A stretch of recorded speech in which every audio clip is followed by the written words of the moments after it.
শুনেছি জাতক পাখি নাকি বৃষ্টির আশায় হা করে তাকিয়ে থাকে মাসের পর মাস, দিনের পর দিন, সপ্তাহের পর সপ্তাহ। তো আমাদের দেশে কিছু আল্লাহর ওলি আছে, তারা হা করে তাকিয়ে থাকে রমজান মাস কবে আসবে। রমজানের আগের 2-3 দিন তাদের লীলা খেলা কেরামতি শুরু হয়ে যায়।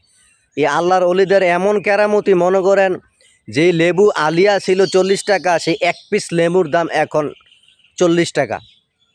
যেই লেবু আসিল এক আলির দাম 40 টাকা, সেই লেবু এক পিসের দাম এখন 40 টাকা।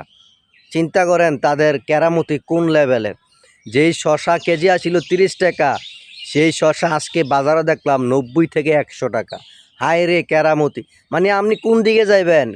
মানে এমন লেভেলের কেরামতি শুরু হয়, মানে বলা বাহুল্য, আপনি কোনো দিকে যাইতে পারবেন না। আপনি বাজারে গেছেন তো এই কেরামতির আক্রান্তে আপনার মাথা গরম, চান্দি গরম, আপনার মেজাজ গরম, মন গরম, কিচ্ছু করার নাই, সহ্য করে থাকতে হইব। আমাদের দেশে এই কেরামতি 1 মাস ভর চলবো একদম।